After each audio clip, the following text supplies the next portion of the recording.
परंतु स्थिति आपके समक्ष है। वासुदेव कुटुंबकम एवं सर्वे भवन्तु सुखिनः विचारधारा वाला देश, जहां आज नक्सल समस्या ने गंभीर रूप धारण कर रखा है। प्रश्न उठता है, ये नक्सली है कौन?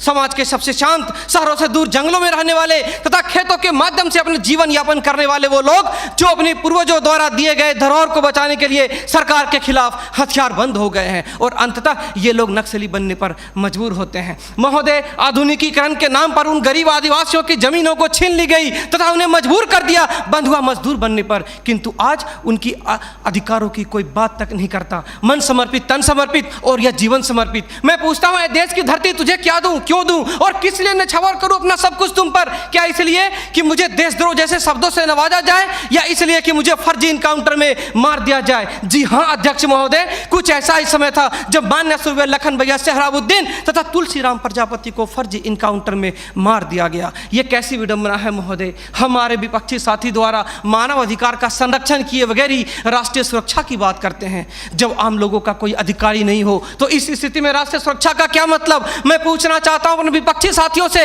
वे किस राष्ट्रीय सुरक्षा की बात करते हैं? पुलिस हिरासत में अत्याचार व मौत, उन्नाव केस, किसानों द्वारा आत्महत्या या बिहार के शेल्टर होम में हुई मासूम बच्चों के साथ दरिंदगी, क्या यह है राष्ट्रीय सुरक्षा?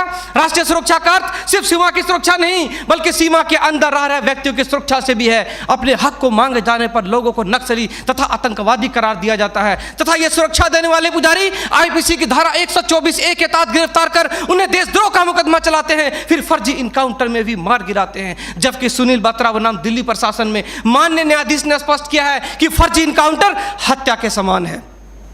10 जुलाई 2004 को मनोरमा देवी के साथ दुष्कर्म और उसकी हत्या तथा पूर्वोत्तर राज्य की महिलाओं द्वारा हम सुरक्षा बलों के समक्ष निर्वस्त्र होकर विरोध प्रदर्शन करना इस बात का द्योतक है कि हम सुरक्षा बलों ने arms force special power act का दुरुपयोग कर नाजायज फायदा उठाया है। वहां के लोगों को जबरन गिरफ्तार कर उसे मानसिक एवं शारीरिक रूप से प्रताड़ित किया है तथा उनकी बहु बेटियों के साथ दरिंदगी कर मानवता को संसार किया है। यह देश की सभ्य समाज एवं लोकतांत्रिक शासन प्रणाली पर प्रश्नवाचक चिन्ह है। सीआरपीसी की धारा 41, 42, 107, 151 के तहत बिना वारंट गिरफ्तार करने की शक्ति, सीआरपीसी की धारा 129, 130 मजमे को तितर बितर करने की शक्ति और जरूरत पड़ने पर गोली चलाने तक की शक्ति इन सुरक्षा बलों को दी गई है। और कितने अधिकार दिया जाए इन्हें? तो दे दो रोलेक्ट एक्ट जैसा अंधा कानून और ढूंढते रहो इतिहास के पन्नों पर स्वतंत्रता एवं समानता जैसी शब्दों को। महोदय, आज जरूरत है चिंतन की, मंथन की, जागरूकता की, लोगों में विश्वास जगाने की। आज जरूरत है सुपर 30 जैसे संस्थानों की, ताकि अपने पथ से भटके हुए बच्चों को उचित शिक्षा,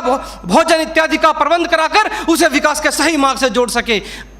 अंत में फैसला माननीय निर्णायक मंडल के पर छोड़ते हुए गुरुदेव रविन्द्रनाथ टैगोर की इन पंक्तियों के साथ मैं अपनी वाणी को विराम देना चाहूंगा कि मैं जीना चाहता हूं इंसानों की फौज के बीच में, मैं जीना चाहता हूं उगते सूरज की किरणों के बीच में, सुंदरता और सुगंध के बीच में। मेरी इच्छा है काश मिल जाए मुझे थोड़ी सी जगह इन जीने वालों के दिलों के बीच में। जय हिंद,